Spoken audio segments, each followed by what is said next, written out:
Assalamualaikum warahmatullahi wabarakatuh. Bismillah, alhamdulillah, wassalatu wassalamu ala rasulillah wa ala alihi wa sahbihi wa man wala ma ba'd. Alhamdulillah, kita masih dapat melaksanakan sholat tarawih berjamaah dan kita telah menyelesaikan puasa pada hari ini ya. Semoga Allah subhanahu wa ta'ala ridha dengan apa yang kita kerjakan pada malam hari ini. Amin ya rabbal alamin. Bapak-bapak, ibu-ibu, saudara sekalian yang dirahmati Allah, jika kita ditanya nikmat apa yang terbesar yang Allah berikan kepada hambanya, maka jawabannya adalah nikmat maghfirah. Itu nikmat paling besar. Semua ulama mengatakan nikmat terbesar yang diberikan Allah kepada hambanya adalah nikmat maghfirah. Dan bulan Ramadan ini adalah bulan maghfirah. Di bulan Ramadan ini nikmat yang terbesar adalah ampunan dosa. Rasulullah sallallahu alaihi wasallam bersabda, "Man shoma ramadhana imanan wa ihtisaban, ghufira lahu ma taqaddama min dambihi." Barang siapa yang puasa Ramadan dengan iman dan ihtisab. Ihtisab artinya adalah menghitung, tapi dalam konteks ini maksudnya berharap pahala dari Allah Subhanahu wa taala. Ghufira lahu ma taqaddama min dambihi. Maka diampuni dosa-dosanya yang telah lalu. Pertanyaannya, sejak kapan diampuninya? Tahun lalu, 2 tahun yang lalu, atau kapan? Ini secara mutlak. Artinya barang siapa yang puasa Ramadan dengan iman dan ihtisab, diampuni dosa-dosanya yang telah lalu secara mutlak. Berarti dari kita pertama kali punya dosa, dari kita balik. Kemudian di bulan Ramadan juga Rasulullah sallallahu alaihi wasallam bersabda, "Man qama ramadhana imanan wa ihtisaban, ghufira lahu ma taqaddama min dambihi." Barang siapa yang mendirikan salat di bulan Ramadan dengan iman dan ihtisab, ghufira lahu ma taqaddama min dambihi, diampuni dosa-dosanya yang telah lalu. Maka para ulama banyak yang mengatakan, dan saya rasa kita semua pernah mendengar, bahwa keluar dari bulan Ramadan ini seperti bayi yang baru lahir, bersih dari dosa. Iya, ini ada hadisnya.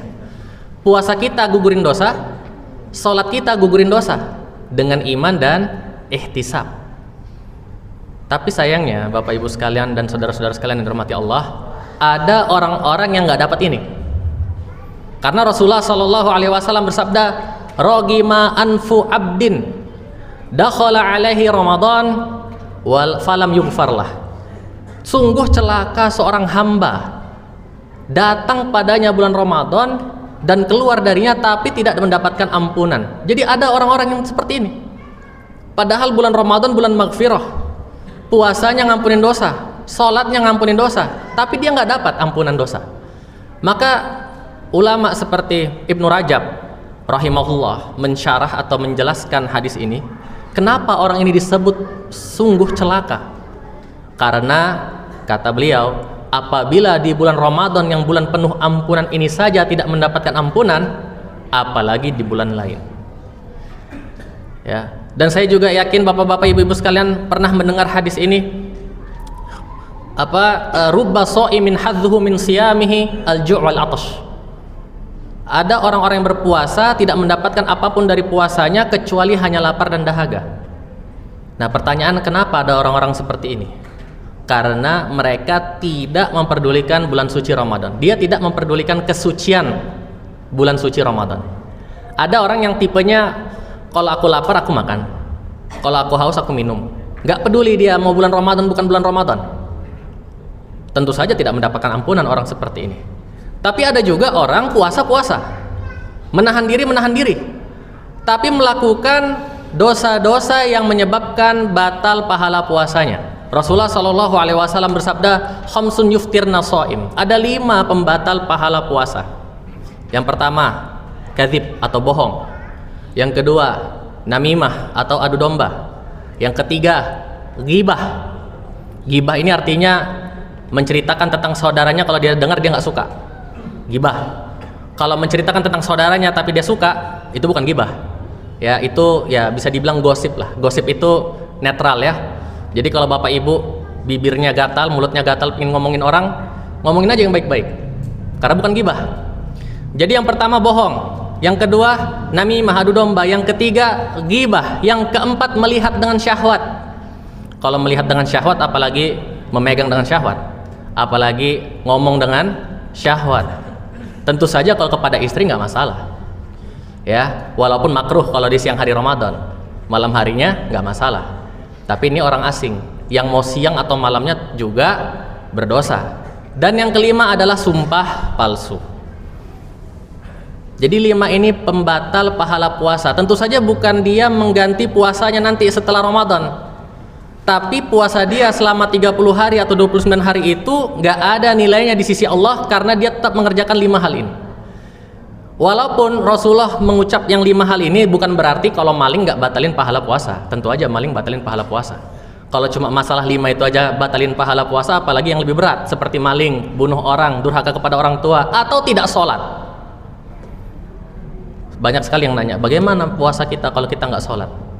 Jawabannya ya nggak ada dapat nilai.